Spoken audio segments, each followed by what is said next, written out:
Bismillahirrahmanirrahim.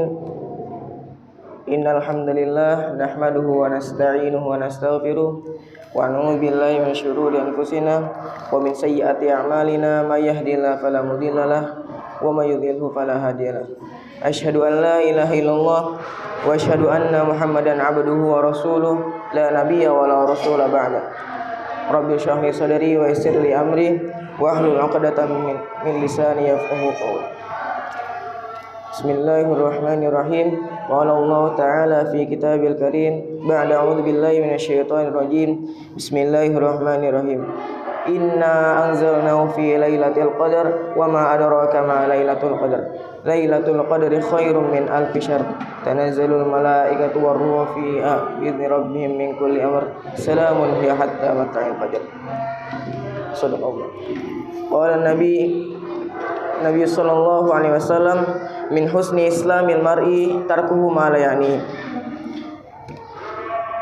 Segala puji bagi Allah yang telah memberi kita begitu banyak nikmat, yang mana nikmat tersebut tak dapat kita hitung satu persatu. Berapa banyak nikmat yang telah Allah berikan kepada kita, namun secara tidak sadar banyak manusia yang mulai melupakan akan nikmat yang telah Allah berikan tersebut.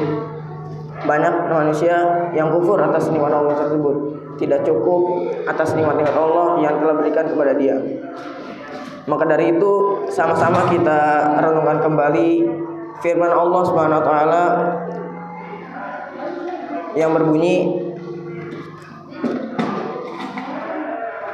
la in syakartum lazidannakum wa la in kafartum inna adzabi lasyadid. Jika kamu bersyukur kepadaku, maka Allah akan tambahkan nikmatnya. Begitu pula sebaliknya, jika kamu berkufur atas nikmat Allah, maka ketahuilah azab Allah sangatlah pedih. Nah, tak terasa kita sebagai umat Islam sudah menjalani puasa Ramadan atau ibadah bulan Ramadan ini selama 25 hari. Nah, kita semua telah berada di paruh bulan terakhir bulan Ramadan. Maka dari itu tidak ada apapun pekerjaan kecuali dan kita meningkatkan ibadah di bulan Ramadan kita kali ini. Karena ibadah di bulan Ramadan kali ini bisa menjadi bekal kita untuk di akhirat kelak. Maka salah satu nikmat yang terbesar yang diberikan Allah kepada umat Islam ialah kepada umat Nabi Muhammad ialah kita dapat beribadah di bulan suci Ramadan, yang mana bulan suci Ramadan ini tidak dirasakan oleh umat terdahulu, umat Nabi Isa, umat Nabi Muhammad, ataupun umat Nabi yang lainnya. Maka dari itu inilah kesempatan emas kita, kesempatan yang sangat untung bagi umat Islam sendiri, karena di dalamnya terdapat malam Lailatul Qadar dan segala dosa bisa dimaafkan oleh Allah. Dan inilah kesempatan kita untuk merubah jati diri kita menjadi orang bertakwa, orang berakhlak mulia. Maka bulan Ramadan kali ini harganya sangat mahal. Maka dari itu jangan sampai kita sia-siakan, apalagi kita telah berada di paruh terakhir bulan Ramadan, yang mana artinya bulan Ramadan ini akan segera berakhir. Bulan Ramadan ini mungkin kita semua kenal bahwa Ramadan kali ini merupakan bulan yang sempurna, bulan yang dimana yang sangat mulia dan spesial. Mengapa kita sebut sebagai bulan spesial? Karena hanya umat Islam lah, hanya umat Nabi Muhammad lah yang dapat merasakannya. Selain itu, bulan Ramadan inilah saatnya kita melakukan introspeksi kepada diri kita pribadi, bermuhasabah diri, dan kita berusaha untuk mengenal diri kita sendiri. Nah, apa yang telah kita lakukan selama bulan Ramadan kali ini, dan apa saja ibadah yang sekiranya yang sangat butuhkan. Maka dari itu maksimalkanlah di bulan Ramadan kali ini ibadah-ibadah kita. Nah, selain itu bulan Ramadan ini juga dikenal sebagai bulan pendidikan atau syahrut ta'dib, yang mana menurut guru saya Dr. Adian Husaini, Ramadan adalah puncak pendidikan diri kita dan bangsa kita. Dan di bulan inilah jiwa kita dilatih untuk jujur sejujur-jujurnya. Ibadah puasa Ramadan melatih jiwa kita untuk jujur. Meskipun begitu mudah untuk membatalkan puasa, tapi jiwa tetap setia pada janji awal, berlapar dan dahaga, menahan lapar dan dahaga demi meraih derajat takwa.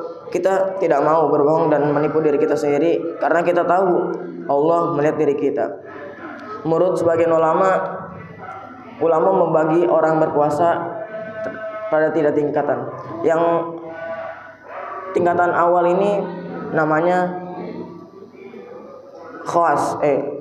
Yang pertama ini namanya puasa awam, yakni puasa yang hanya menahan diri, menahan lapar dan dahaga saja, tidak merawat diri kita dan tidak menjaga anggota tubuh kita. Sedangkan yang kedua ini adalah puasa orang khawas, atau dia menahan lapar, dahaga ditambah dengan menahan amarahnya dan juga menahan hawa nafsunya yang membawa dari hal-hal yang buruk. Nah, yang ketiga ini adalah yang paling susah, yang hanya bisa dilakukan oleh para wali atau para nabi-nabi terdahulu. Yang terakhir ini namanya khawas lil khawas, atau menahan diri dari lapar dan dahaga, ditambah menjaga diri, merawat diri, ditambah lagi senantiasa mengingat Allah, dan bahkan merasa rugi jika walaupun sedetik tidak mengingat Allah. Inilah pembagian orang-orang berpuasa. Maka dari itu kita harus berusaha untuk minimal menjadi termasuk sebagai golongan khawas.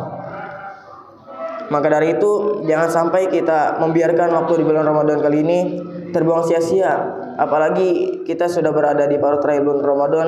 Di 10 hari terakhir inilah waktu yang tepat untuk meningkatkan kualitas ibadah kita, lebih dikencangkan akan lagi ibadah kita, dan jangan pernah lelah dalam beribadah. Ada satu alasan mengapa Allah tidak menyebutkan secara tepat malam Lailatul Qadar, karena Allah ingin hamba-hambanya itu semangat dalam beribadah. Allah tidak ingin melihat hambanya hanya tergantung pada waktu. Maka dari itu kita harus senantiasa beribadah kepada Allah. Kita harus mencari perhatian Allah.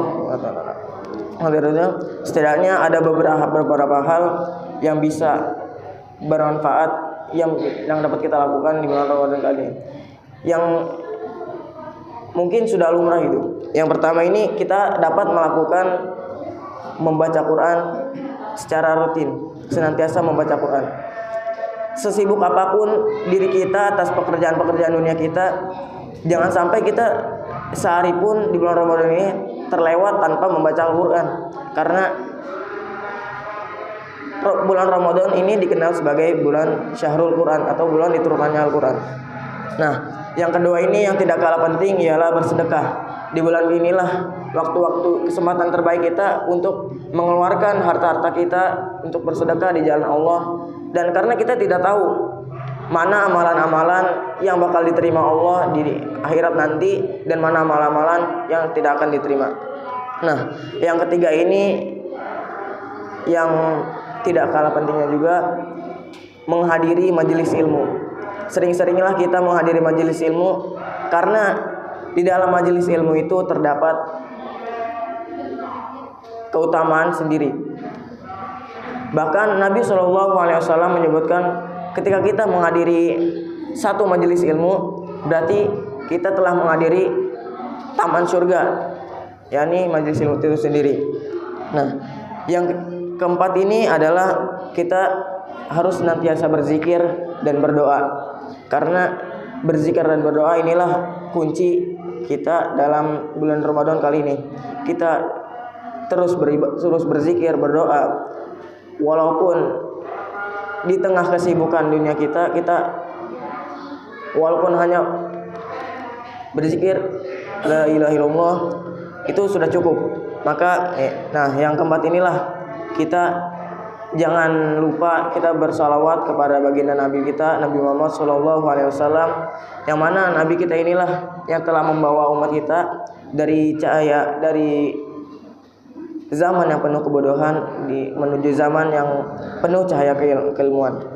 Maka kalau kata guru saya, tidak ada ruginya kita bersalawat, dan malahan bersalawat ini mendapatkan pahala yang mana bersalawat ini tidak membutuhkan niat yang baik atau apapun itu.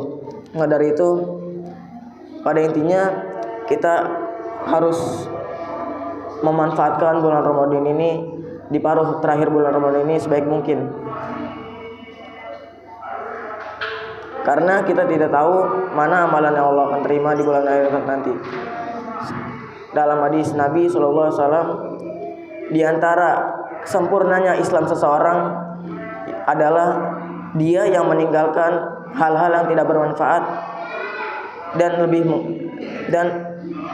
memperbanyak mengajarkan hal-hal yang bermanfaat. Mungkin cukup sekian dari saya, kurang lebihnya mohon maaf. Wabillahi taufiq wal hidayah. Wassalamualaikum warahmatullahi wabarakatuh.